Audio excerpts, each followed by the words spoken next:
anarcho-capitalism, one of the ideologies of our time. Its proponents, children aged 12 to 65, advocate for a world with no government and unbridled free market capitalism. ANCAPs believe that taxation is theft and that the only law humans need to coexist on is the non-aggression principle. This is an ideology with some very serious thought behind it. But how did we get from government bad to the world's first crypto cruise ship and its consequent failure? Let's find out.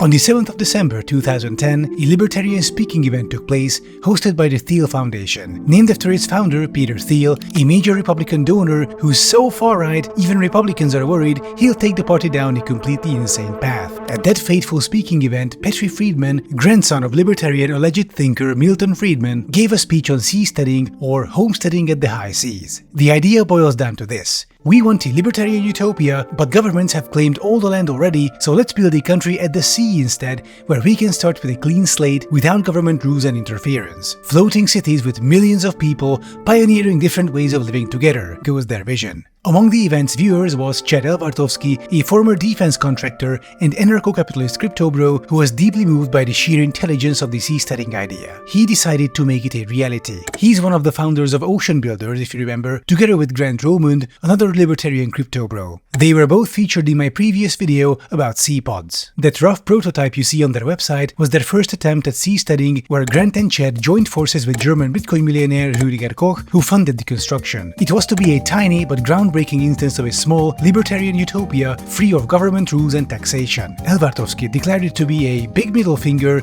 to all those out there who want to control other people's lives through force. He said this standing on an illegally erected structure on the shores of Thailand, a military dictatorship with a specific law on the books on, quote, endangering national sovereignty, end of quote, punishable by life in prison or execution. Naturally, the Thai government wasn't too happy about that big middle finger to them standing tall and proud within their territorial waters. With the Thai Navy rushing in, Elbartovsky had to flee the country in the dead of night with his girlfriend, a Thai influencer.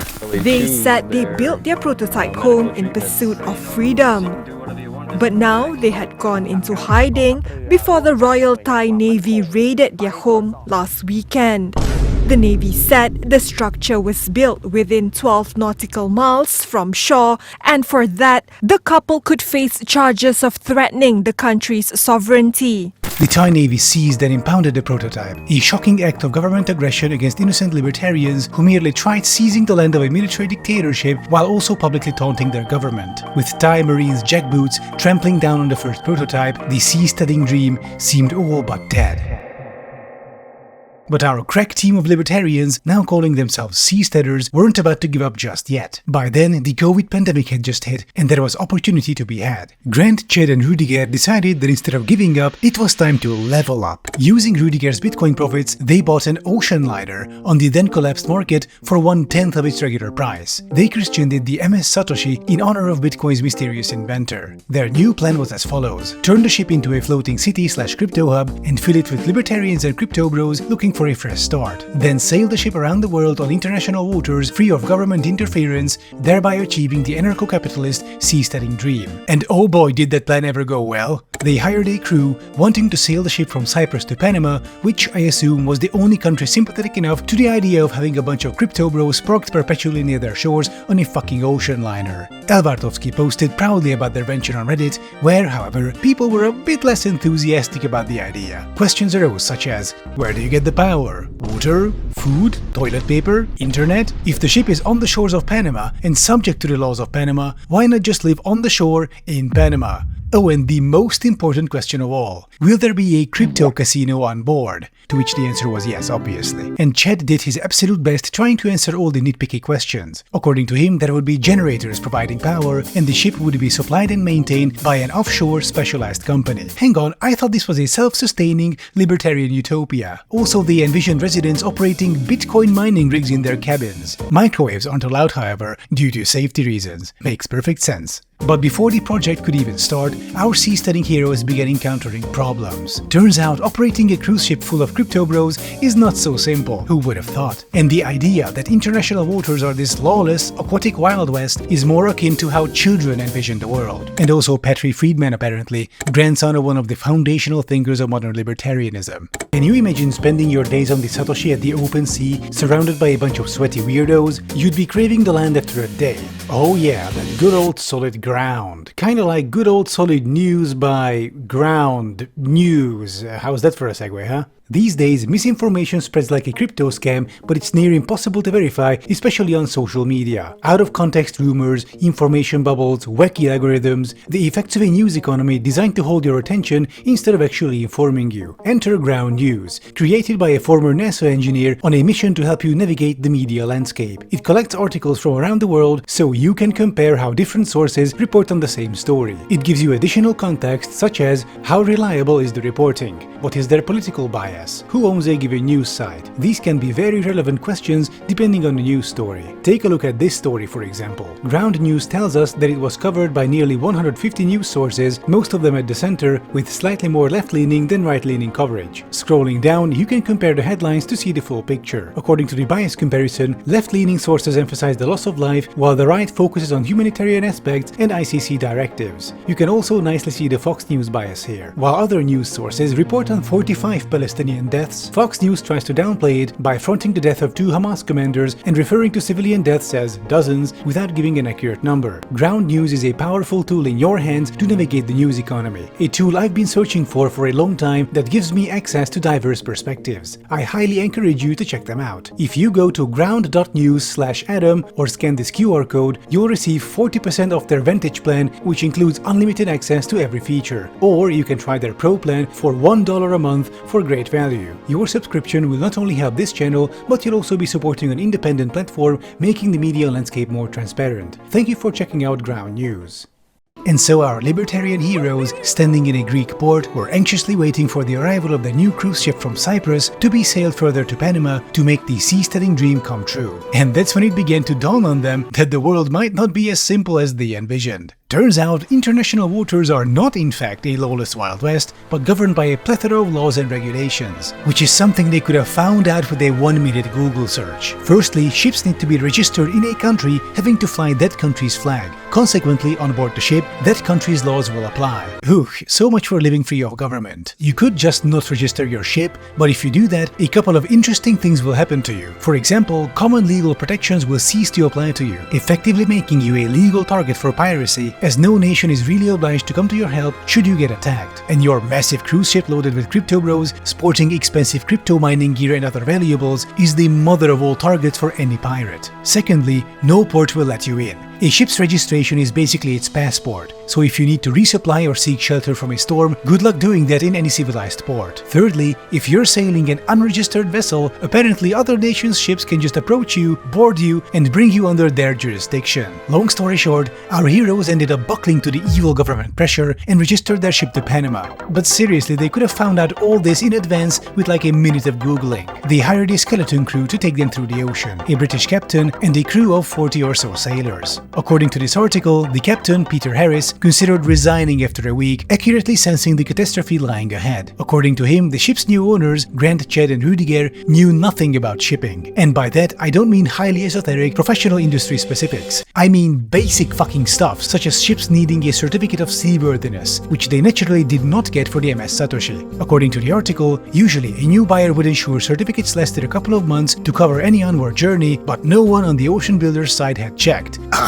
You bought a goddamn ocean liner without even consulting Wikipedia beforehand? After even a cursory Google search, you'll find the Merchant Shipping Act of 1995 makes it a criminal offense to send or attempt to send an unseaworthy ship to sea. Because of this, ocean builders were forced to take their ship into a dry dock to have expensive repairs performed to get their certificate. And believe it or not, this extreme negligence and complete obliviousness to rules permeated the entire journey. According to the captain, ocean builders financier Rudiger Koch was naive about how shipping worked and had an abhorrence of rules. He didn't understand the industry, he just thought he could treat it like his own yacht. He bought an ocean liner and thought it was like having a yacht.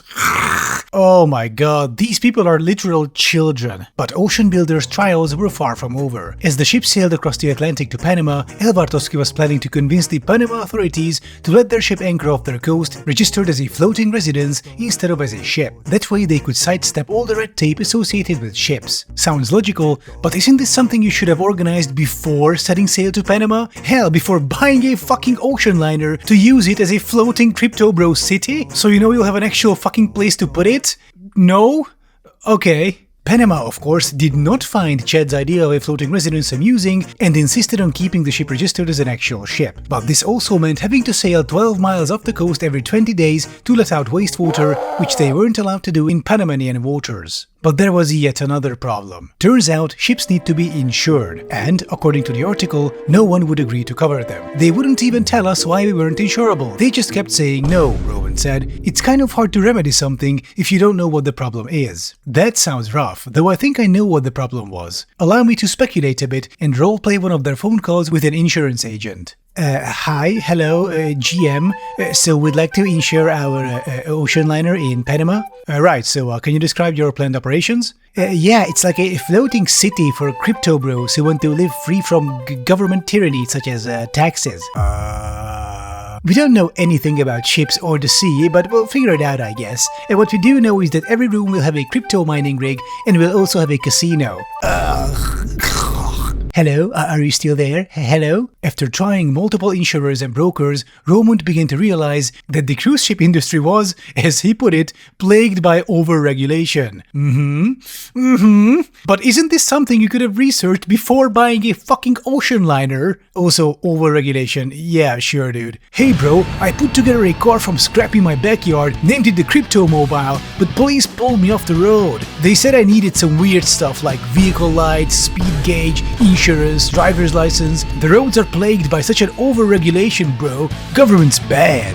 And my god, there are also the costs of operating an ocean liner, which I imagine they also failed to consider. According to the article, just the fuel to keep the Satoshi going was costing them $12,000 per day. Apparently, that's when Rudiger floated the genius idea of replacing the ship's engine with a smaller one, which would merely entail putting the ship in a dry dock and cutting its hull open. Financial troubles soon began to surface, but to handle all the paperwork, they needed months, and even then it wasn't certain they could handle it. But that also meant months of upkeep, which they couldn't afford. To try and bridge this gap, they tried selling the cabins to crypto bros to live in. The problem is, such cruise ships really weren't designed for long-term habitation. Sure, you can spend a few weeks there on a cruise, but imagine trying to live most of your life in your tiny cabin on a ship. You would go insane after a month. And if you're really into crypto and can afford a cabin on the Satoshi, why would you? The author of the article actually reached out to someone who almost bought a cabin, a successful Bitcoin speculator in early retirement. He wasn't sure about the ginormous leap down in luxury, from living in deep residential comfort on land in the US Midwest to living in a very small cabin on board a 30-year-old cruise ship. And I mean, yeah,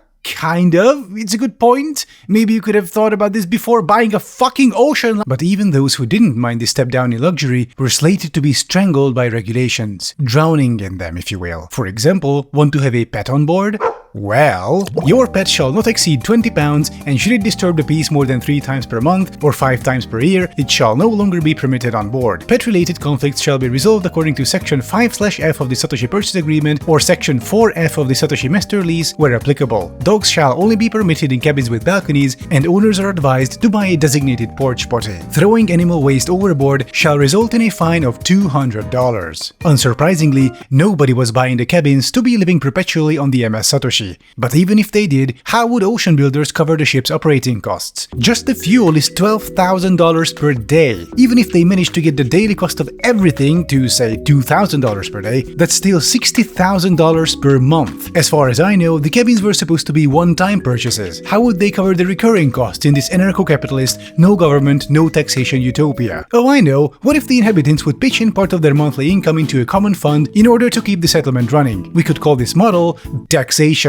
I have no idea how they would have financed all this, though something tells me they had no idea either. Their response to this must have been their usual one, namely, we're looking forward to people's innovative solutions to the problem. Oh, and apparently Rudiger Koch wanted to open a hospital on the ship for medical entrepreneurs, 2 words that should never be uttered together under any circumstances. Imagine getting injured, and as you regain consciousness in the ambulance, the paramedic tells you, don't worry, we're taking you to the crypto clinic where a medical entrepreneur will take a look at you. I would rather take a cyanide pill. As the MS Satoshi was sailing towards Panama, our heroes presumably sat down to take stock of the situation. They had an uninsurable ship which they couldn't use as a floating habitat, eating up vast amounts of money each day which they couldn't afford as they tried selling cabins which nobody was buying, while at the same time drowning in paperwork with their money running out fast. It was Christmas time. According to the article, that's when Grant had all the water slides turned on and started using them alone.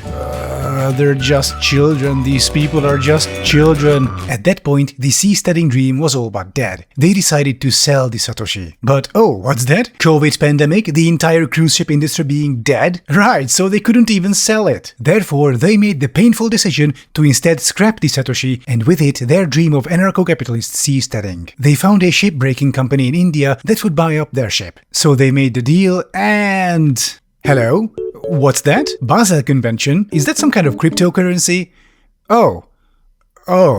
Well, I guess we'll have to innovate our way out of this one. Turns out, if you're disposing of a ship, it qualifies as hazardous waste, which you are not allowed to bring from a country that signed the convention, Panama, to a country that did not, India. Our heroes were once again stuck with their cruise ship, until presumably by some accident, a cruise ship company run by actual adults heard of their situation and bought the Satoshi, renaming it Ambiance. At least those idiots could sell it for a little more than they bought it for, which should have helped them kind of break even. How can anyone be this fucking stupid? I'm genuinely baffled by these people. 99% of their problems could have been fully avoidable through a cursory 5-minute Google search. Instead, they just charged in zero plans, zero understanding, head empty, maritime law, insurance, certificates, whatever bro, we'll just innovate or something. Government's bad. I remember acting like this when I was an ADHD-ridden 8-year-old child, when I suddenly got the idea in my head that I would build a fortress. So I just began putting together some old wooden planks I could find. I had no plan or conceptualization of what I was doing. All I had was this vague vision of some wooden fort. Needless to say, all I had in the end was a couple of planks stuck in the mud. And these people did what I did, only as fucking adults. And not just with some old planks, but with an ocean liner. There is something about being a crypto/tech bro that turns people into children. Or maybe it's the other way around. Maybe it's the crypto tech stuff that draws in all the adults with the brains of children. Sir, the Lambo's ready. What? To the moon! So this was the saga of the MS Satoshi, a tale of shocking incompetence, of confident negligence and proud ignorance. By the way, they planned on arranging the ship and additional floating platforms around it in the shape of a Bitcoin logo. Thank you for watching. If you like my content, please consider becoming a patron on Patreon or a channel member here on YouTube. And I'll be seeing you next time.